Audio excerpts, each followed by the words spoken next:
return of peace after the world's most devastating war. VJ Day, victory in the second half of the global conflict.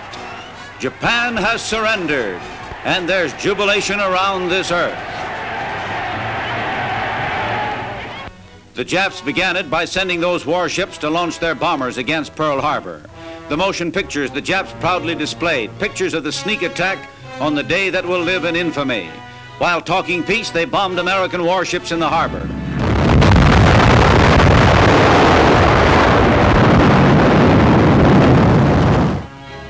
Treachery was the Japanese declaration of war.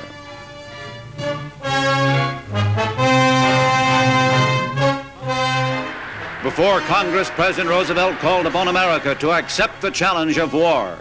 I ask that the Congress declare that since the unprovoked and dastardly attack by Japan on Sunday, December 7th, 1941, a state of war has existed between the United States and the Japanese Empire. Seizing American islands, the Japs took wake and captured Guam, thrusting in mid-Pacific and along the Asiatic mainland. The rampaging enemy in a sweep of conquest, a major goal being Singapore. The aircraft carrier Hornet, Americans feeling they must strike back. Jimmy Doolittle leads bombers against Tokyo. The task force is commanded by Admiral Halsey in a dash toward the coast of Japan where the planes take off. The Doolittle bombing of Tokyo early in the war displayed the spirit of half-armed America. This was a small foreshadowing of the giant air fleets that were later to assail Japan, and Tokyo got its first bombing.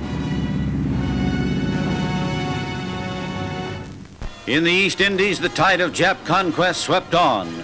And no wonder the enemy, intoxicated by success, thought he was invincible. The world wondered, could the Jap be stopped? The Philippines conquered, American troops overwhelmed by numbers. MacArthur called to Australia to take the Allied command. The end came when the exhausted forces of General Wainwright were compelled to surrender.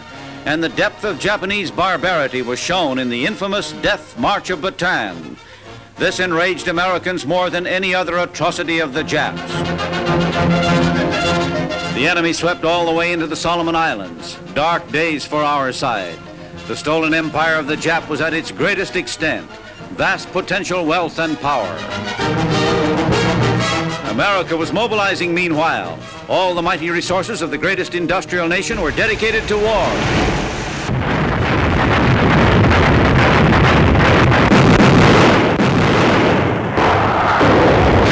The invasion of Guadalcanal was the first American offensive in the Pacific.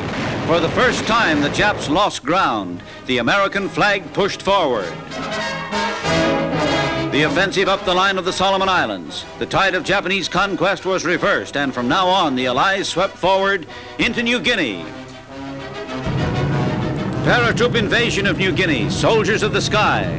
And in command of Americans and Australians, General MacArthur.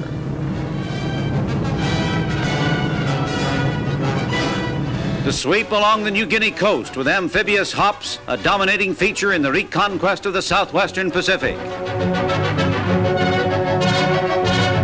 And in the central Pacific, TARAWA in the Gilberts. The invasion of TARAWA with heavy losses in the landings was an epic of Marine Corps heroism, and combat cameramen filmed graphic scenes of the tense deadliness of the fighting.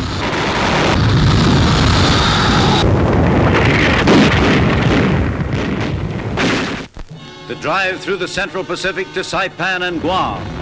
Guam, the American-owned island seized by the Japs, was now retaken.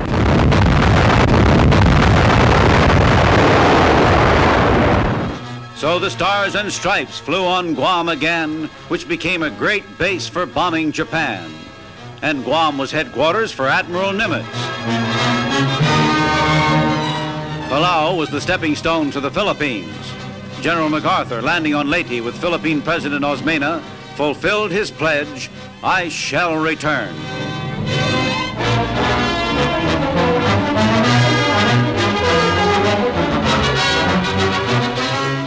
The Japanese fleet came out for battle, seeking to break up the American invasion of the Philippines, and was so badly defeated that it never was an effective naval force again.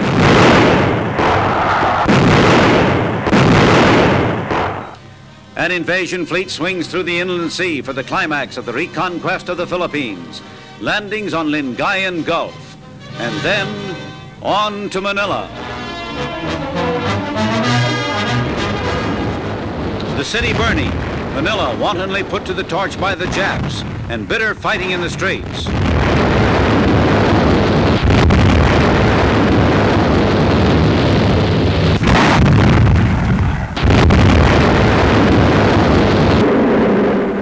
Corregidor invaded by air, the famous rock in Manila Harbour, and there MacArthur, on historic ground and sacred for Americans, orders the flag raised.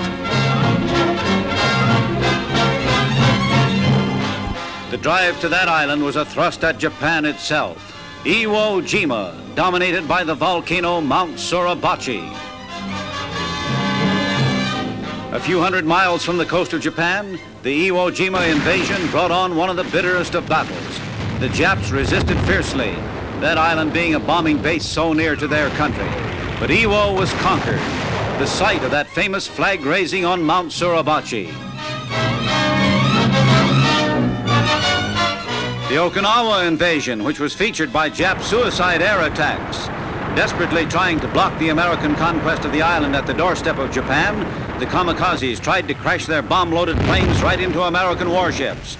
Most attempts failed, many in episodes of dramatic thrill.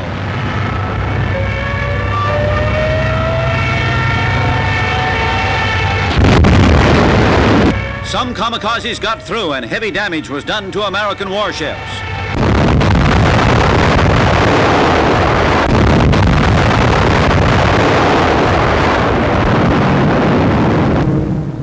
But the conquest of Okinawa went on relentlessly.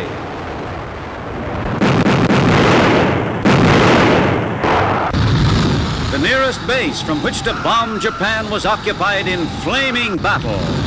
The capture of Okinawa completed the series of bases from which Japan was assailed by the devastation of bombs, climaxing with the cataclysm of the atomic bomb, Soviet Russia entering the war, completing the encirclement of Japan. President Truman gave warning that Japan would be obliterated by atomic bombs, and Japan surrendered, which completes the victory in the global war. The Japs conspired with Nazi Germany to wage a war of conquest. Europe, the power of the Nazis was crushed, and now soon afterward, Japan quits in the Pacific. The second half of the most frightful of all wars ends in America's greatest victory.